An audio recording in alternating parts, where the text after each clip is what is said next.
women in general are underrepresented in medicine. How does that impact those that are from a minority or diverse background? So that's actually very correct because I think the evidence shows that women, particularly from different colors, are underrepresented in medicine, and that's why that we are having bigger kind of disconnect. Yeah. You know, if you have people from diverse background, automatically they or naturally Hmm. they try to see those group of doctors from the same group they are coming from. Yeah, So I think diversity in medicine is very, very important absolutely. because I think the community is diversifying in Yes. many part of United States. Yeah. So I see you will see a lot of disparities in the patient's care. You will see a lot of patients will not come out to the doctors, but they don't see because of the language barrier as well. Yeah.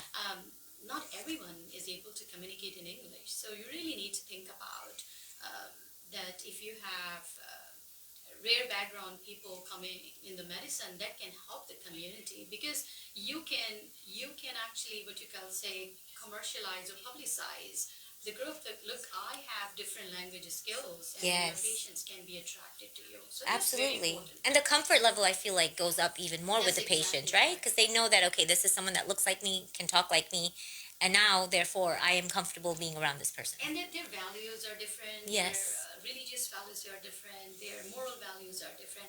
They feel very connected when they see a doctor from their own community. Yes, absolutely. I love that. So, how does society benefit from having more female physicians, as we just said? So I would say in general, society wants to see more physician, like a female physicians. I would Yes. say there are research has been done and published that shows women in medicine seems to improve patients' care better than men. Yeah, I couldn't agree No, more. I know, and I'm proud to say that. And there are research has published that shows that if women are in academic medicine means if they do research, they are seems to be better collaborative researcher than Yeah. males. So Oh, there are research has published that women in medicine seems to do better job with the patient's care. They seems to be very good collaborator. yeah. They seems to do a better job in terms of getting the grants if they come in the clinical medicine or academic medicine that would be Wow. I love that. See, there's a study women published in rock. 2018 from Harvard actually, and like you better go and see that article. It Yeah. has explained everything about the role and then the advantage of women, Uh-huh. particularly in academic medicine. Oh, wow. I feel like women are just softer in that sense. Mm, I feel I would say not softer. I think they okay. lack of awareness. A lot of women are not aware of Yeah. kind of what they can do as a next step. Okay. So the Yeah. most important thing is that brings us to the discussion of okay, how we can make our medical community, particularly women in medicine, Yeah. and get them awareness. There are opportunity. They need to Yes. come forward, start making community, participate in the community. Yeah. Networking is also very, very important. Absolutely. And we were talking a little bit about that. Um, why don't you speak a little bit more about why networking is more important? So I will tell you. So the networking is like so basically the medicine. It's like it's a vast community. Yes. The focus or your interest, I would say, Yeah. can be really different. Like for example, I am the anesthesiologist and critical care physician. My interest of research can be much different from the other physicians. So Yeah. you need to find first what you are interested Your in. niche. And then once you find what your focus is, you can start looking for the group of people working on it and start meeting them. And then start finding the social groups, not Yeah. only the social groups, the networking groups out there in the community, Yeah. nationally or internationally, to improve or to get you into that area which you're interested in, Yeah. which is very difficult. Oh, okay. So, and I think uh, which is the most important part for me. That was the biggest part to find people who has same interest like me, Yeah. and that can be very challenging in the United States to find. Is it? Hmm. Wow. So, what sparked your interest in anesthesiology and critical care? So, as an anesthesiologist, I am particularly pain. Yeah. Acute pain is my passion. Ah, And then because I work as an intensivist as well, there's some disease called delirium. It's not a disease, it's a what we call syndrome. Delirium is like your patients when they come to the hospital, they're very confused after any kind of surgery. Particularly I'm talking about older patients, patients who had pain and surgery. So these are the two interests that I had. Um, and I found out I have a lot of interest in that. I think I need to work on this because there are a lot of data is missing, a lot of research need to be done. yeah. So I started to have a lot of interest in it. Oh, wow, very interesting.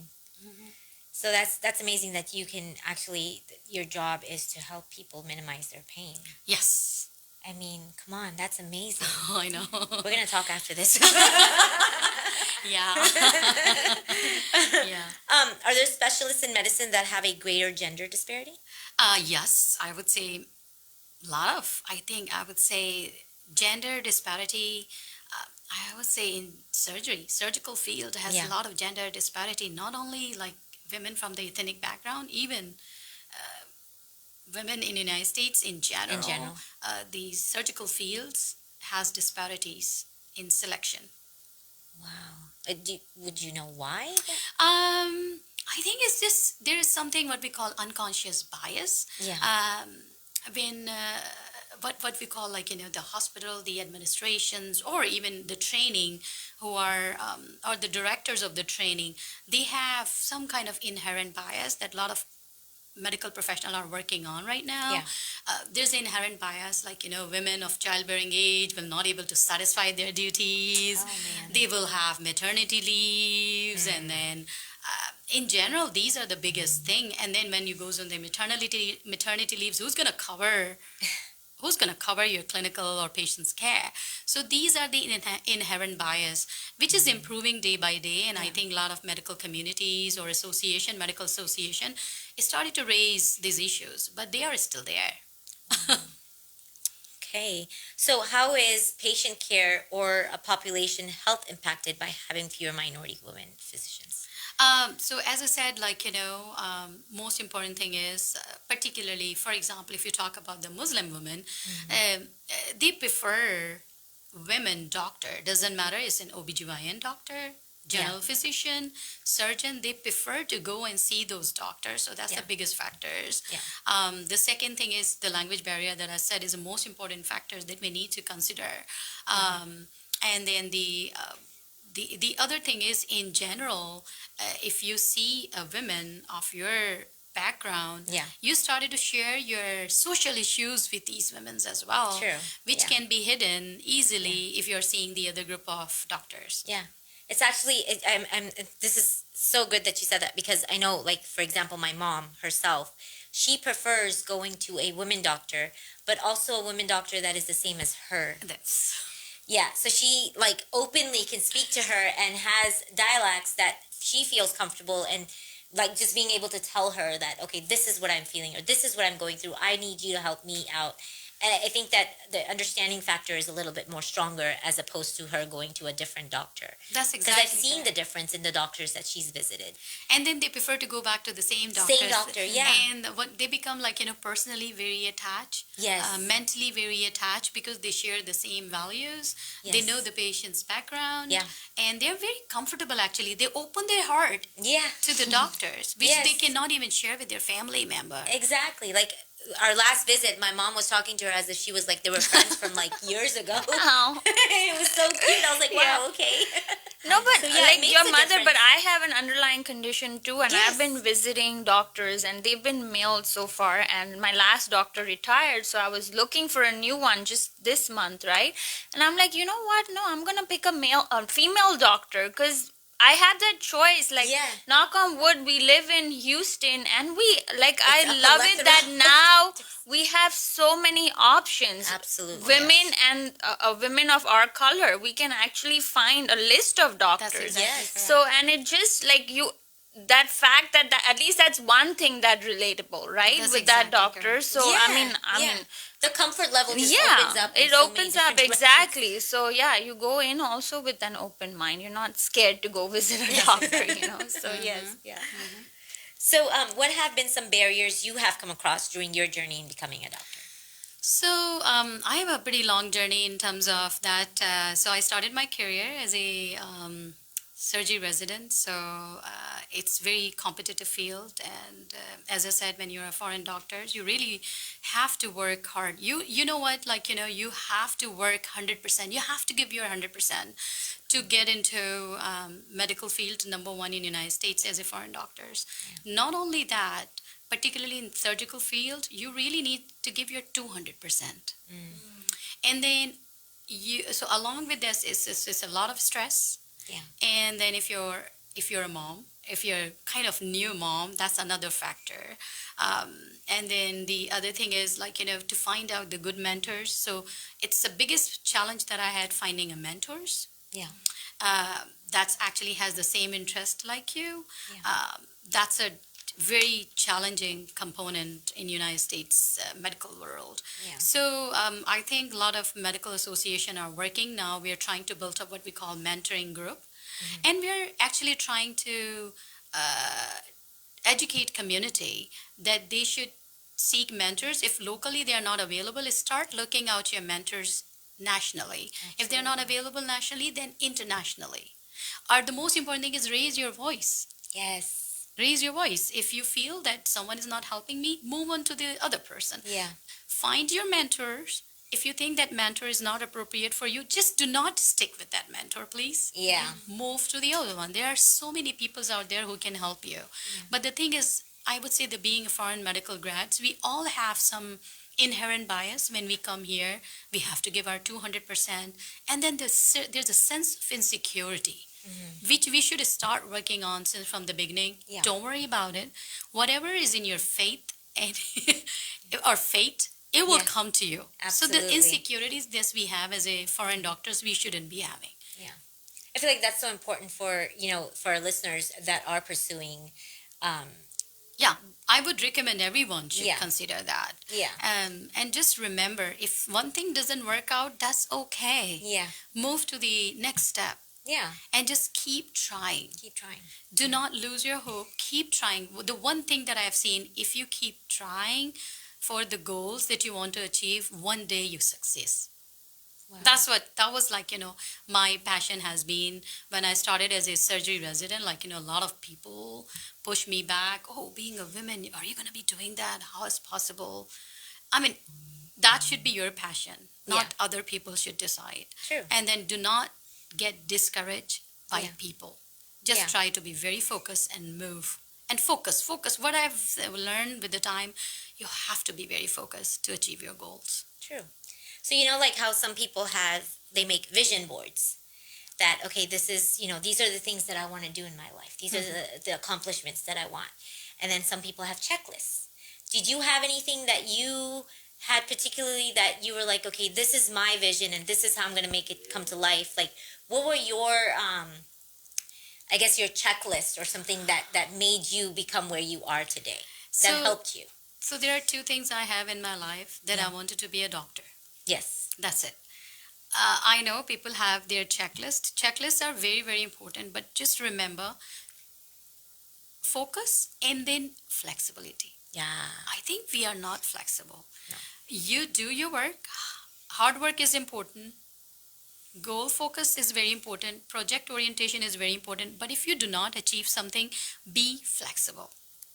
Yes. I would say So for me, I never had a checkbox. I think things get changed down the line. Yeah. It's okay. It's okay. Yeah. If something is actually affecting your life and your personal life and it's affecting your personality, your family, it's okay to be flexible and change. Like, for example, I changed my field from surgery to anesthesia to critical care. Yeah. But I reached my goal that I wanted to. Yeah. That I really have to be at that level, and I achieved it. And be flexible. Teamwork is very important, and just forget about all those insecurity. There's someone controlling everything about our fate is up there. Just trust on your God, whatever you follow. I'm like very, very kind of spiritual in this regards. Yes. Whatever I do in my ability, I do, and then rest I leave to what we call our Upar God. wala. Upar wala. What I do is called Allah subhanahu wa ta'ala. I mean, if it's in my fate, it will yes. come to me. I have done So my true. part. I love that. Because then I don't have any regrets in my life. I try my best for everything in my ability, and then I leave it to someone, because if I don't achieve that, mean that was not in my best interest. And I think that's a very important thing we need to teach kids, because the kids are going into depression just because of that. If they don't achieve their goals, they get depressed. Yeah. Yeah. And they try to find out some other way. So we also have to teach our kids about that. There's someone's Absolutely. controlling our fate. Yeah. Yeah. And that someone is up there. Absolutely. You know, you're so right. I'm so glad you brought up children, because, like, I have an 11-year-old, and she is so strict with her studies. And I don't know where she gets it from, because it's not from the mama or the father. So she's very, like, you know, particular. She has to get her homework done. She has to have, if it's below a 90, she has, like, we have, like, a cry session. Like, how did I get a 89? Like, why am I at an 89? And we're not, I mean, we want her to do well. So there's no pressure in our house. But she puts this pressure on herself. And we don't know where that pressure comes from and why she puts this much pressure. Because, I mean, we're happy she got an 89. That's good, you know, like, we want her to enjoy being at school, and it has to be an enjoyable process, because then if you're too strict with yourself, then, you know, then you don't enjoy the rest of the stuff, right? So I love that you said that, like, and I'm going to apply that to my kid, like, upar wala hai, just leave it up to him. You know, you do your best, always try your best. That's exactly. But if you don't get there, it's okay. It's okay. You try again next time. There will be something good for you waiting there if you have not achieved the goals that you wanted to, despite your 100% effort. Yes. Or try again, I would say. But then it's good to be very, what I call healthy competition is pretty good. Yes. If that's a healthy competition she's having with her peers, She's definitely having within herself. She competes with herself. So if I got an 89 this time, next time I have to have a 95. Does she have cousins who's achieving 90% or not in the family? Yeah, we have. You need to find out that. Yeah. We have, and my other one, my little one, she's just like, she doesn't even, like, study in 90s and 100s and things like that. She's like, how can she get this grade? Or like, just some people achieve their goals by hard work. Yes. Yeah. Some people are just so lucky. Yeah. They just study one day and they achieve the same numbers. Yeah. So as I said, like, that's not in our human hands. So Yes. don't worry. I Yeah. tell, like my daughter is so different. She will go one day and study and she'll be fine. Her skills are so much different than my son. My son is exactly like me. I really had to work hard in my whole life. Oh. My daughter, Yeah. she doesn't take any stress. Yeah, that's how my little She'll one. say, Mommy. And I think JV's like that Yeah, too, my right? little one is like that. I Yes, we know. just So everybody is different, and we need to enjoy the difference in the kids. Yes. I think we cannot compare one kid with the other. Yeah, Yeah. yeah, definitely. So, why do you think minority women have difficulty in the world of medicine? So, number one, I think women. So I think a lot of women are interested in medicine. Yeah. They come to medicine, they do medical school, but they do not pursue. That's the biggest problem where we have to find out that why are they not pursuing? Is it the family pressure? Yeah. Is it they're just afraid? Is it the pressure of the community? Yeah. Are they afraid that they cannot able to satisfy the needs of their Yeah. own family? That's the way that I have seen in our culture. Like, when the girls do the medical school, they get married, Yeah. they have kids in a year or 2 or 3 years, which is okay. Yeah. But I think the support, the support from the family, the support from their partners, the support from the community, and encouragement should continue Yes. after they are done with their medical school. Yeah. What happens, the parents push them and help them into their medical school. When they are married, they said, okay, That's it. that's okay. You Yeah. have titles of doctor and blah, blah, blah. Yeah. And then if you want to pursue That's in your your career as a practicing physician, they're not able to help you. And there's a reason for that. Your parents are getting old. Yeah. Or there's a chance that your parents are passed away. But I think start seeking help. If you have problems, seek help from your close friends. Yes. Seek help from your close relatives. Just start thinking about social groups that you need to create and do Absolutely. something. And it's okay to take career gap. Yeah. Career breaks is fine. Take a break. Get your all this strength. Come back in a year or two. Yeah. Ask help and come back and start seeking help from the people who has been through the same. Like you said, networking. Networking and social grouping is so important. We women should think about increasing our networking in any ways, directly, indirectly, help each other. I've seen like women doesn't seek out help. Yeah. And I'll tell you, when I've seen, if you help someone in your life, I promise there will be some day you will realize that how God has helped you. Yeah. You're right. Comes back tenfold. It comes back. It's called what we call karma. Karma. Absolutely. I love that. Yeah. I love that. Let's just take a real quick break. Awesome. And then when we come back, we're going to Oh my continue God. this fascinating conversation with Dr. Hina Faisal. You guys are listening to 99.5 FM with your Chai Time Girls. Welcome back to Chai Time here on 99.5 FM. For those of you that have just tuned in, we are in conversation with Dr. Hina Faisal, and we are talking about her journey of becoming a physician, a minority physician. When we went on break, we had actually one of our listeners, Mithali, who asked, who was your role model? Did you have any role models growing up? Yes. You did. So my role models has, I would say, it's changed with the time. But the Yes. one single role model that I had is Prophet Muhammad Sallallahu Alaihi Wasallam. I was very close to my grandma. So I remember directly or indirectly, she will tell us the story that has been done in the past. And then she'll say, that was as Prophet Muhammad was used to do. That was Prophet Muhammad was used to do. So she was used to tell us for everything in relation with Prophet Muhammad. Yeah. So Do you want to tell us that story? that's exactly. So like, for example, if we're playing outside, okay, and then, I mean, I was like, kind of, I would say kind of tomboy kind of kids. I'm completely different right now. I was used to play with the boys and all that. Like, I was the same. I can tell you that. So I was used to play with my cousins, boys, and then we were used to just run around, beat each other. And then my grandma was like, listen, the noise outside we were doing, and she will come out. That is discouraged by Hazrat Muhammad Sallallahu Alaihi Wasallam. You shouldn't be doing that. And we were used to curse. Yeah.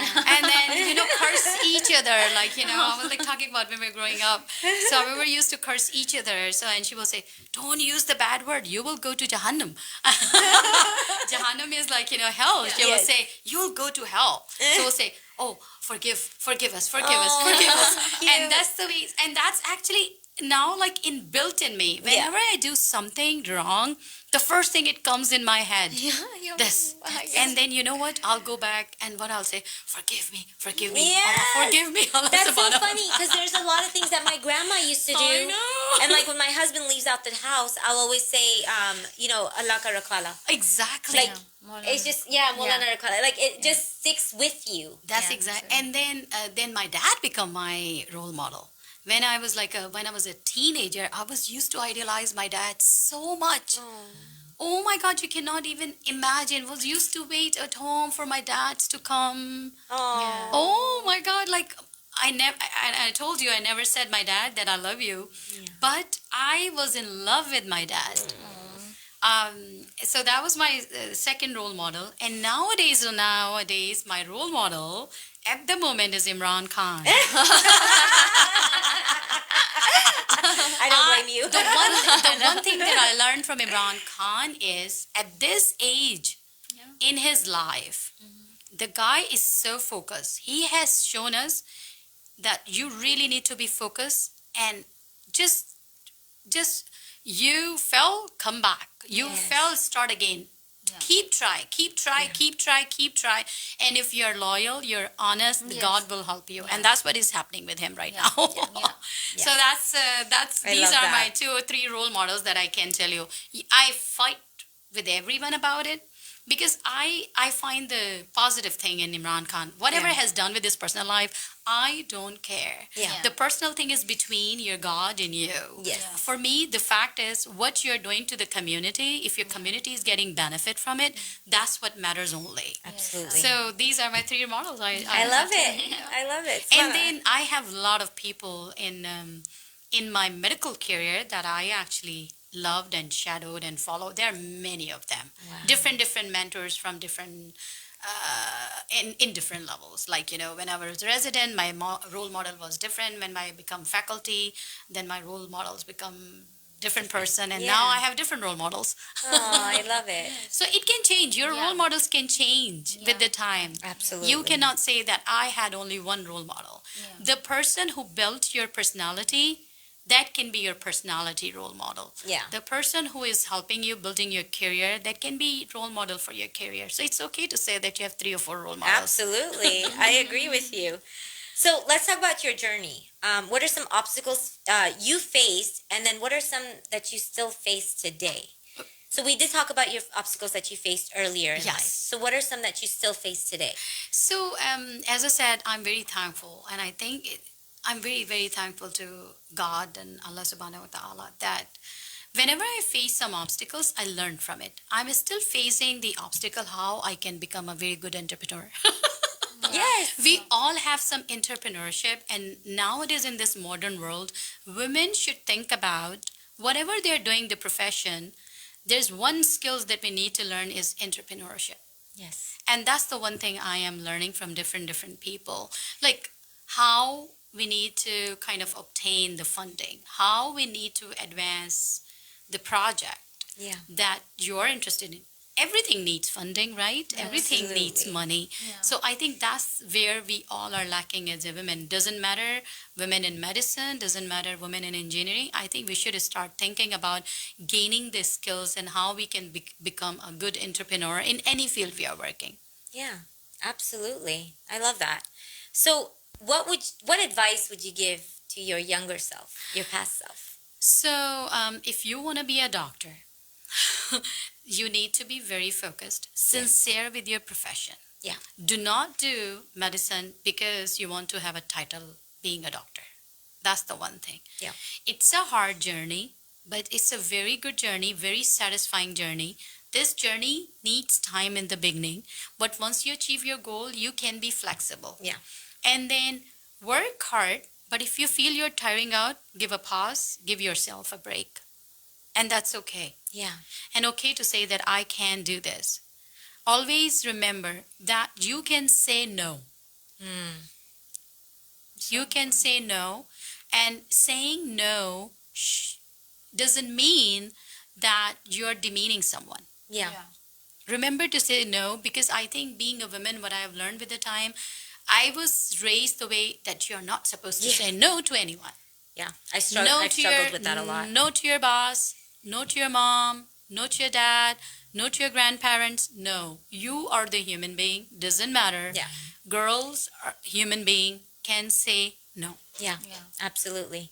So Yeah. learn to say no. Yeah. And it's In a okay to say respectful way. no. Yes, of course. Yes, Always yeah. respectful, and that's what makes us women, right? We're always respectful, but it's okay to say no. And I've learned that after, we're not going to mention my age, but after a long time.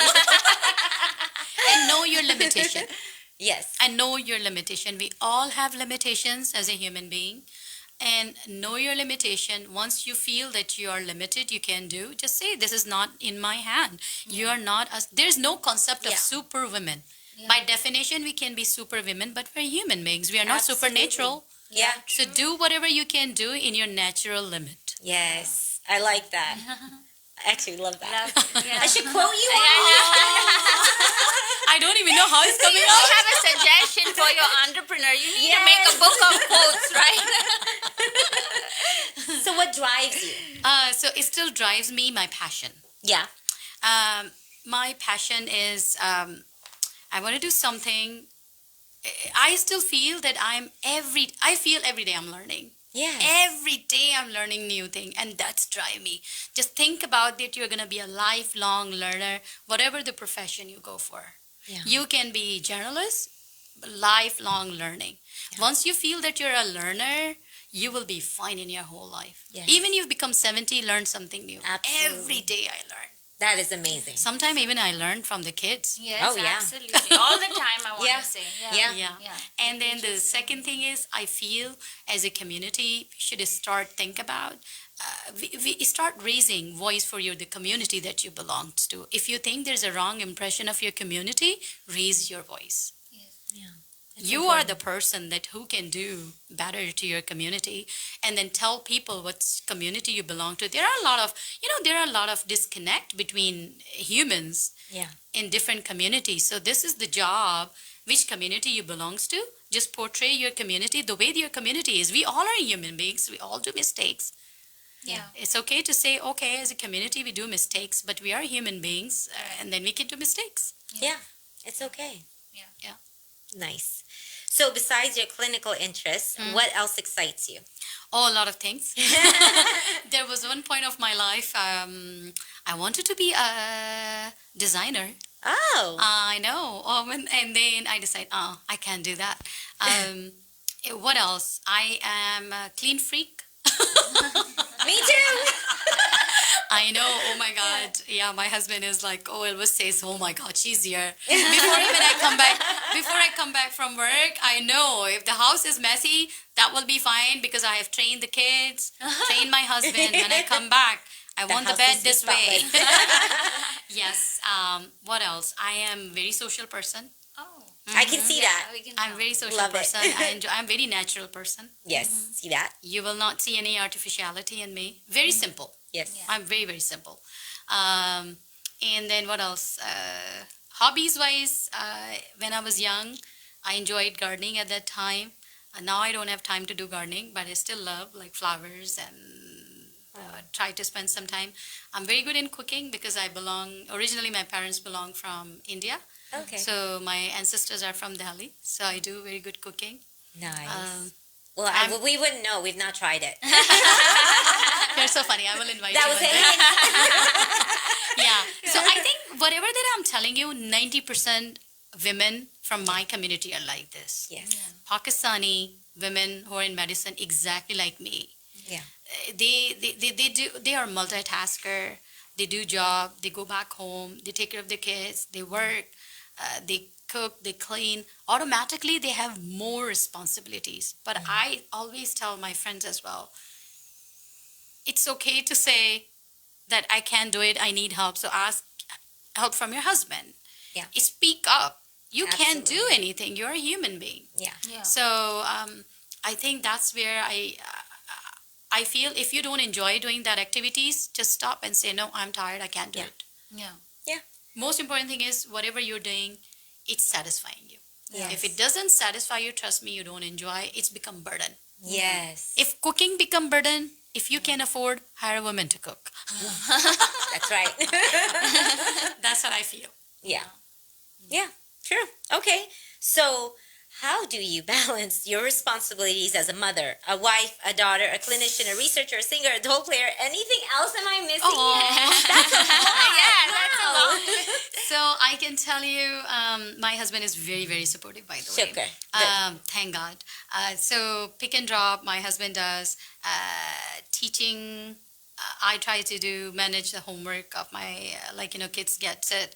I get help from the teacher internationally, so they can help my kids' education. Very nice. Researcher, that's the biggest thing that I think I am working on right now. If you think you want to be a clinician and researcher and all that, talk to your what I call boss or the department where you're working in. I think you need to set the expectations since from the beginning that how much time you're going to give it to Yes. that work, because you need time to yourself as well. And I think people are, particularly I've seen in Houston, the employers are pretty good. If you speak up, raise your voice, if you have a problem, bring the solution. If solution is logical, I think they listen. Yeah. Absolutely. Absolutely. So if you have problem, just bring a solution for that. Agreed. And that's the only keys. I think we just raise our voice. Oh, we cry. Oh, there's a problem. If you have a problem, you need to know the solution who can fix it. Yeah. Yeah. So, and singer, yes, I was a singer in my college time, in my school. Dole, yes, I still play a lot of dole when I go to the weddings in back Wow. home. Wow. I love it. Oh my God, I've been a kind of, dole. They wait for me to come and attend the weddings because the dole is in my hand. Yes, Yeah, of course. it's possible. We So all can do it. singer. Yeah. We all can do it. Yes. I'm not going to put you on the spot, but I would love to hear you Oh, sing. you're so funny. Yeah. So give us some advice to women that are currently in the path of becoming a doctor. What would you tell them? So I would say if you are planning to be a doctor, if you're in high school or if you're in college, start talking to the doctors, the community you belongs to. Start doing some volunteer work with them. This is very important in the United States, actually. Particularly if you start making connections with the people, people get to know you, they get to see your work. Yeah. And remember, teamwork. If you're in the team, work in the team. Yeah. Work in the team, and people watch, people see you, Yeah. what you're doing. And be honest. And Yeah. be on time. That is important. Time management is very, very important Yes. that we lack. Time is the key. Yeah. Not So- Desi time. That's completely different time. If this is your leisure time, you need to have your leisure time. You need to have your me time. But if you want to be a doctor, that's okay. And it's a very good field. I feel it's a long-term commitment. Yeah. It's doctor, I would say, it's not a field, it's a passion. If that's what you want to pursue. Yeah. So if you feel passionate to be a doctor, Yeah. come and be a doctor. It shouldn't matter you're male or female. Whatever the profession you want to do, just continue that profession. But if you want to become a doctor, start reaching out people early. Involve yourself in research early. It's very competitive field. Yeah. So you really need to show the diversity of work that you have done in the background, along with your academic scores, no doubt about it. Absolutely. Wow. You definitely show the passion and the determination as a doctor. And, it's been such a pleasure having you on the show. I mean, I know Lila and I Yeah, both we have really learned so much enjoyed from it. you. We could feel your passion, your energy, just Yeah. so uplifting. And we're so thankful for, doctors like you, because we had a doctor couple of times ago, and she had the same thing. She is like, I walk in every day with an attitude that I'm going to learn something new, because if we don't, then you're dead, right? You're mentally dead. You're never going to, grow. And that is so important as human beings, right? Because That's we're exactly- stuck. We're stuck. We think we know the best, and we are going to be telling everyone what to do, and that's just not the way. And I think, like you said, to bring it up in our kids too, that it's okay, learn, and it's okay to make mistakes, and then you stand up and learn. It's just life we lessons. are human right? beings. We Yeah. do mistakes. Just remember, Yeah. we are human beings. We do mistakes, but we do not neglect. Yes. Mistakes are different than neglect. Yes. Okay, so that's Yeah. very important. Yeah, absolutely. I think it is very important for us to just, like you said, raise your voice. If you find something that is, not right, or you feel uncomfortable, raise your voice. Use your voice. We have that big thing in all of us, is to raise our voice. So thank you so much again. It has Thank you, been such a Sasha. pleasure having you on the show. Thank and you. I hope we can have you come back again. Yes, because I mean, yeah. Thank you. your aura, everything about you is just so amazing, so Aw. spectacular, and we have just enjoyed every bit of it. Aw,